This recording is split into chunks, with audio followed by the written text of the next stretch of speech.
embarrass myself, though, because I really go in when I worship. And at this point in my life, I really don't care.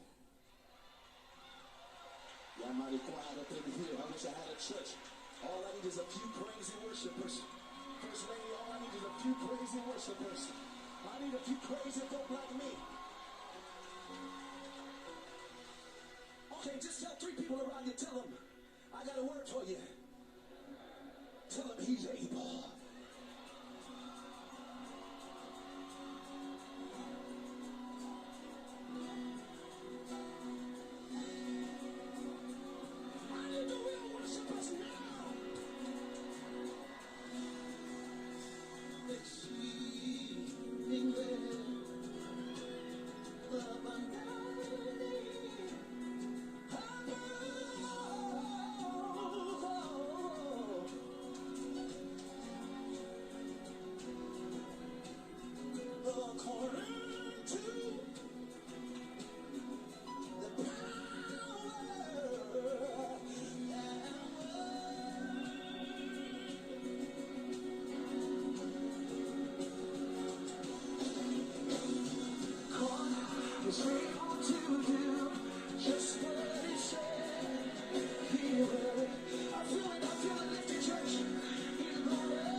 Don't give up on God, 'cause He won't give up on you. He's able. Salut les amis, nous sommes à notre rencontre du vendredi Love. Nous venons encore en ce vendredi parler de l'amour. Et donc aujourd'hui, le thème que nous avons choisi, c'est choisir son partenaire. Alors, comment choisir son partenaire? C'est cool, non? C'est de la joie. Du coup, nous allons voir ça ensemble. 10 minutes, c'est parti. Alors, comment choisir son partenaire? Je vous donne 2 clés, 2 grands tableaux.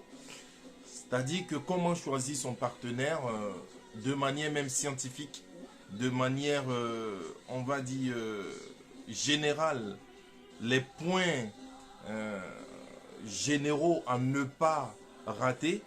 Et en deuxième point, quand on est chrétien évangélique, comment choisir son partenaire? Quels sont les points sur lesquels s'appuyer pour choisir son partenaire?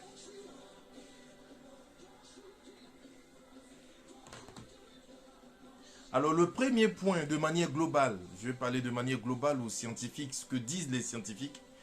Le premier point pour choisir son partenaire, c'est l'idéal. Ça va vous choquer, mais quelqu'un que tu aimerais, avec qui tu aimerais vivre, il faut que tu l'idéalises. Il faut que tu l'idéalises. Pourquoi on dit il faut que tu l'idéalises? Eh bien, chaque personne dans ce monde a un idéal, a son idéal. Et bien évidemment, l'idéal, c'est le parfait. On n'aura jamais de femme parfaite, on n'aura jamais d'homme parfait non plus, excusez-moi. Mais il faut tendre vers l'idéal. Il faut choisir la femme ou l'homme qui soit pour nous quelqu'un qui se rapproche de notre idéal. Parce que si on ne choisit pas une femme qui est notre idéal, quelques années plus tard, nous allons avoir, il va s'installer ce qu'on appelle une vie monotone. Et la personne commencera à ne plus nous plaire. Alors que quand nous choisissons quelqu'un qui est notre idéal, l'amour dure plus. Ça, c'est le premier point. Le deuxième point, c'est qu'il faut choisir quelqu'un qui a confiance en toi. Une femme ou un homme, vice-versa, qui te manque de confiance ou qui n'a pas confiance en toi, c'est un signe même que votre amour ne va pas durer. Et pour savoir qu'une femme ou qu'un homme a confiance, je pense que ça s'installe petit à petit et vous le voyez même dans les actions. Est-ce que cette personne peut avoir confiance suffisamment en toi pour te laisser faire telle ou telle chose, te laisser faire tel ou tel travail. Voilà, c'est important la confiance dans un couple. Un homme qui n'a pas confiance en une femme ou une femme qui n'a pas confiance en un homme, c'est pas la peine que vous alliez loin. Donc ça c'est le deuxième point. La confiance est très important. Je ne vais pas m'étaler pour vous expliquer dans les détails avec des réalités de la vie parce qu'on n'a que 10 minutes. Donc voilà, retenez la confiance.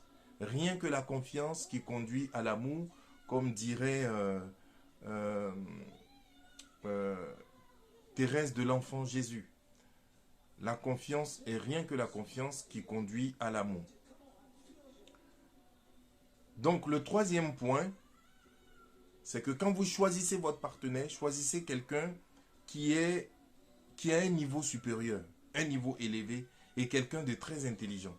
C'est très important parce que l'intelligence de cette personne permettra aux enfants et à la famille, que ce soit la femme ou l'homme, de pouvoir accéder socialement à des niveaux très élevés. Et c'est quelque chose qui est un bonus, qui est un plus pour un couple. Et enfin,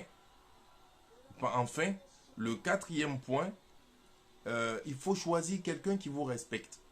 Il faut choisir un homme qui a du respect pour toi, femme. Il faut choisir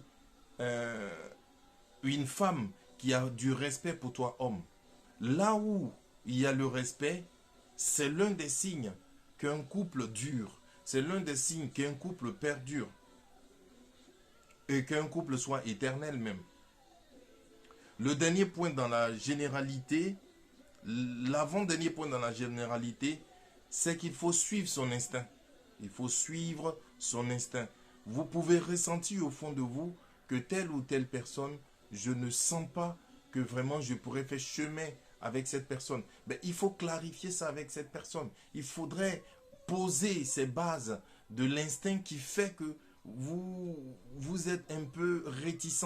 C'est très important. Il faut suivre son instinct dans le choix de son homme, dans le choix de sa femme. Et enfin, dans la généralité, il faut voyager. Un couple ne doit pas rester dans une maison de manière continue, dans une morosité, dans quelque chose de léthargique. Il faut voyager, il faut aller découvrir des choses, il faut s'inviter au restaurant. Ça